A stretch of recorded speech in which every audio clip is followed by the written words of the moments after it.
In the name of Allah, the most gracious, the most merciful.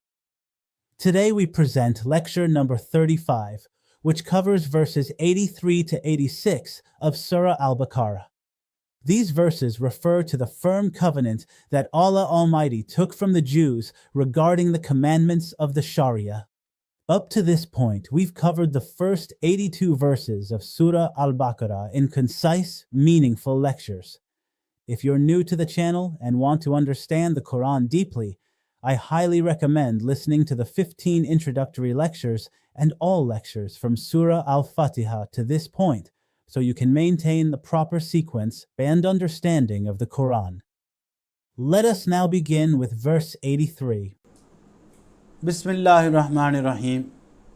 وَإِذْ أَخَذْنَا مِيثَاقَ بَنِي إِسْرَائِيلَ لَا تَعْبُدُونَ إِلَّا اللَّهَ وَبِالْوَالِدَيْنِ إِحْسَانًا وَذِي الْقُرْبَى وَالْيَتَامَى وَالْمَسَاكِينِ وَقُولُوا لِلنَّاسِ حُسْنًا وَأَقِيمُوا الصَّلَاةَ وَآتُوا الزَّكَاةَ ثُمَّ تَوَلَّيْتُمْ إِلَّا قَلِيلًا مِّنكُمْ وَأَنْتُمْ مُعْرِضُونَ. And recall when we made a covenant with the children of Israel. You shall serve none but Allah and do good to parents, kinsmen, orphans, and the needy. You shall speak kindly to people and establish prayer and give zakah, purifying alms. And yet, except for a few of you, you turned back on this covenant, and you are still backsliders. The next verse is verse number 84. وَإِذْ أَخَذْنَا مِيثَاقَكُمْ لَا تَسْفِكُونَ دِمَاءَكُمْ وَلَا تُخْرِجُونَ أَنفُسَكُمْ مِنْ دِيَارِكُمْ ثُمَّ أَقْرَرْتُمْ وَأَنْتُمْ تَشْهَدُونَ. And recall when we made a covenant with you, that you shall not shed one another's blood, and shall not turn out one another from your homelands.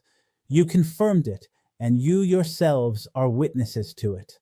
The next verse is verse number 85. ثُمَّ أَنْتُمْ هَؤُلَاءِ تَقْتُلُونَ أَنفُسَكُمْ وَتُخْرِجُونَ فَرِيقًا مِّنكُم مِّن دِيَارِهِمْ تَظَاهَرُونَ عَلَيْهِمْ بِالْإِثْمِ وَالْعُدْوَانِ وَإِن يَأْتُوكُمْ أُسَارَىٰ تُفَادُوهُمْ وَهُوَ مُحَرَّمٌ عَلَيْكُمْ إِخْرَاجُهُمْ أَفَتُؤْمِنُونَ بِبَعْضِ الْكِتَابِ وَتَكْفُرُونَ بِبَعْضٍ فَمَا جَزَاءُ مَن يَفْعَلْ ذَلِكَ مِنكُمْ إِلَّا خِزْيٌ فِي الْحَيَاةِ الدُّنْيَا وَيَوْمَ الْقِيَامَةِ يُرَدُّونَ إِلَىٰ أَشَدِّ الْعَذَابِ وَمَا اللَّهُ بِغَافِلٍ عَمَّا تَعْمَلُونَ. And here you are, killing one another, turning out a party of your own from their homelands, aiding one another against them in sin and enmity. And if they come to you as captives, you ransom them, although the very act of expelling them was unlawful to you. Do you believe in a part of the scripture and reject the rest? What else then could be the retribution of those among you who do this, than that they should live in degradation in the present life, and that on the day of resurrection they should be sent to the severest chastisement? Allah is not heedless of what you do. The words of the verse, أَفَتُؤْمِنُونَ بِبَعْضِ الْكِتَابِ وَتَكْفُرُونَ بِبَعْضٍ. do you believe in part of the scripture and reject the rest? Before the advent of the Prophet, peace be on him, the Jewish tribes who lived on the outskirts of Medina had concluded an alliance with the Arab tribes of Aus and Khazraj. When the Arab tribes fought against one another, each Jewish tribe fought on the side of its allies, which led to fratricide and so to a flagrant violation of the Book of God. Moreover, when the war ended, the captives were ransomed. This ransom was justified on the basis of scriptural arguments. They extolled the word of God when it permitted the ransom of prisoners of war, but attached no significance at all to the same word of God when it prohibited mutual feuding.